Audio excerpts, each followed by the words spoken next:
শ্ৰদ্ধাৰ ৰাইজ কোনবোৰ ব্যক্তি আজি সক্ৰিয় হৈ আছে আপোনালোকে এই ফটোখন চাওক বিমানবন্দৰত যেতিয়া আমি শ্যাম কানু মহন্তক গ্ৰেপ্তাৰ কৰি লৈ আহিছিলোঁ এইখন আছিল তেখেতৰ প্ৰকৃত ছবি কিন্তু চৰকাৰখনক বিপদত পেলাবৰ বাবে আৰ্টিফিচিয়েল ইন্টেলিজেন্স এআই প্ৰয়োগ কৰি হাঁহি থকা শ্যাম কানু মহন্তক ৰাইজৰ সন্মুখলৈ লৈ অহা হ'ল দুইখন ফটো এইখন ফটো অৰিজিনেল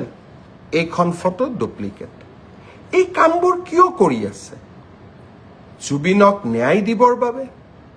জুবিনক ন্যায় দিয়াৰ বাবে আপোনালোকে এনেকৈ ফটোশ্বপ কৰিবলগীয়া হৈছে ভুৱা ফটো বনাবলগীয়া হৈছে হাঁহি থকা ফটো এখন আপোনালোকে বনাই দিলে কিন্তু প্ৰকৃত ফটো আছিল এইখন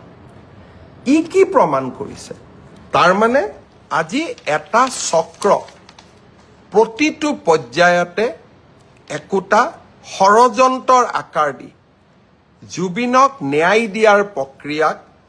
এটা অসম চৰকাৰ বিৰোধী অৱস্থানলৈ ৰূপান্তৰ কৰাৰ বাবে প্ৰচেষ্টা কৰিছে এই প্ৰচেষ্টা আমি সফল হ'ব নিদিও আজি এইখন চৰকাৰে সাহসিকতাৰে কাম কৰি আহিছে উচ্ছেদেই হওক অসমৰ পৰা বিদেশী নাগৰিক বহিষ্কাৰে হওক বা জুবিনক ন্যায় প্ৰদান কৰাই হওক এইখন চৰকাৰে কাৰো ওচৰত হিৰ্ণত নকৰে মাত্ৰ অসমবাসীৰ ওচৰত হিৰ্ণত কৰিব ফটোশ্বপ কৰি কোনোবাই যদি ভাবে হিমন্ত বিশ্ব শৰ্মাক দুৰ্বল কৰিব পাৰিব কোনোবাই যদি ভাবে ভুৱা ফটোগ্ৰাফ উলিয়াই হিমন্ত বিশ্ব শৰ্মা সেই প্ৰচেষ্টা আপোনালোকে নকৰিব মই আকৌ এবাৰ আপোনালোকক অনুৰোধ কৰিম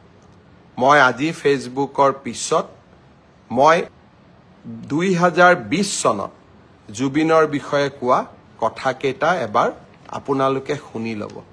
তেতিয়া আপোনালোকে বুজি পাব যে আমি সকলো জুবিনৰ অনুৰাগী